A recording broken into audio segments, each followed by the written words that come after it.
Hi, this is Patty West again. I wanted to update you a little bit. I had some questions on the last video that we did on the modifications in Scott's bathroom, and I didn't quite cover everything that I needed to, so I'm going to try to get on here and answer some more questions.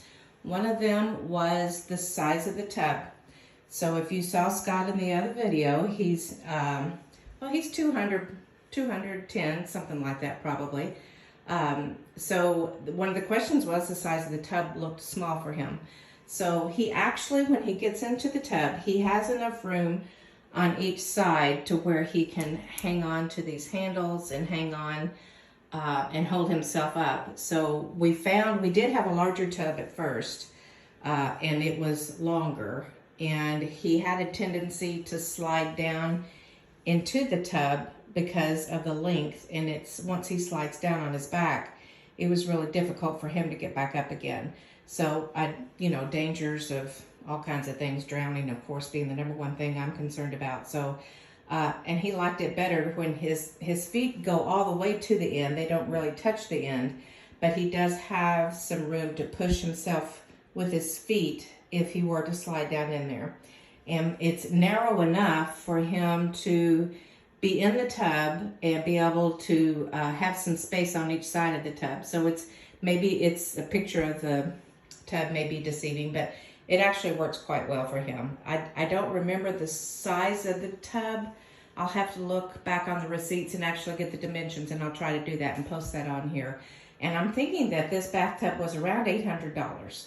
So it's lightweight. I can actually pick up the sides of it and tilt it up. So it works out well. It's not so heavy that I have to worry about, the weight of it on the shower floor or anything, which is probably not a big deal. So another one of the questions was, what type of apparatus do we have here? It's not antlers, Paul. That was funny. You were right. I saw your second email. You did say that you thought it was for a handheld shower, which it is. And Scott doesn't put it back up there. Number one, it would probably take him 5 minutes to balance it up there and get it up there. So he just drops it over to the side of the tub here.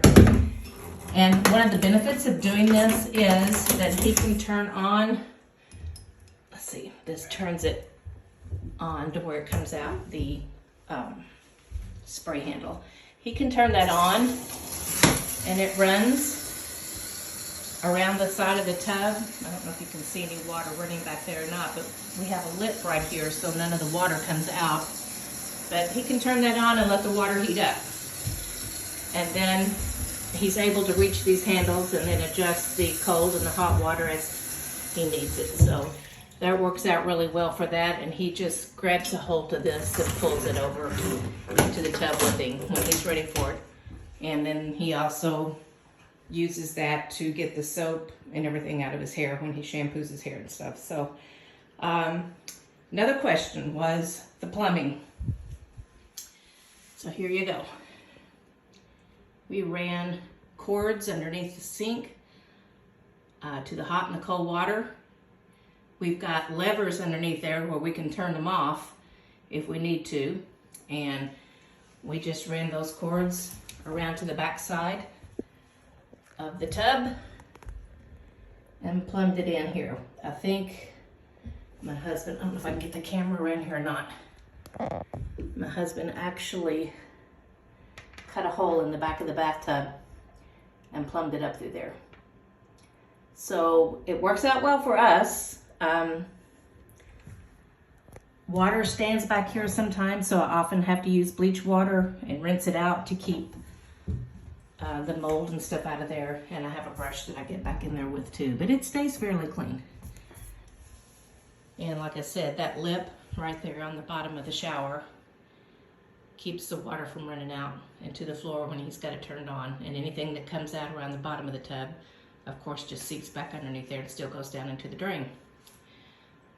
That was, I believe, the main questions that I had. We did another video that goes into more detail about how my husband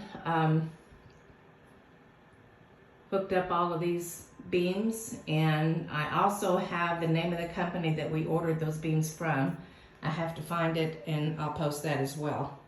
and get that on here so you can kind of know where that was. The human care lift that we have here, I didn't demonstrate this, but it's really, really quiet. And I charge it once a week. You plug it in at the end of this remote. And this is the charging cord that I just leave laying down here and plug it up when I get ready to use it. It's fairly simple, and then the other goes, it's hard to do this and hold the camera, the other end goes into the end of that remote. There's a light on there. When that light, it goes yellow when I plug it up, showing that it's charging, and then when it turns green again, I know that it's finished. One downside to this, though, is that the connection on that remote is sometimes flaky. And as you can tell, we had to put a new piece on that and it's starting to fall apart again. But I don't know if I'm assuming you can probably get another one to wire into that, but as long as it's working, we're just going to stick with that. So another thing about these tubs too, if you're in a place that provides, we have a freestanding tub downstairs in the master. When we first moved into the house, that's what Scott used, and we could actually get his Hoyer lift that we have over here. We could open that up, and I could put him in that and raise him up and put him down into that freestanding tub. So if you have a room somewhere that's got a place to put a freestanding tub, you might want to consider that if you're one that needs a Hoyer lift to get your son or daughter in and out of the bathtub. So if you've got any more questions, feel free to leave a remark. I think someone did tell Scott the other day that the way he had the YouTube video set up, or someone responded to me that he had it to where you couldn't save it. I think he's got that corrected now. So if you have any other comments or see any other issues that we could fix, that would be great.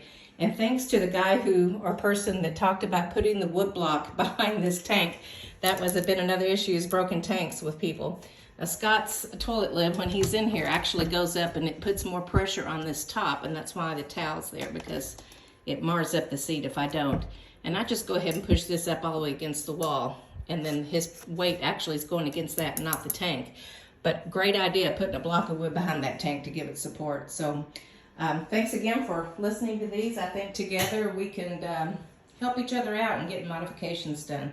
Another reason we plumbed the sink like that is because I did not want to mess up and do anything to the tile, because eventually I know we won't stay in this house. All of this will come down and we can put everything back as it was before. Thanks for watching.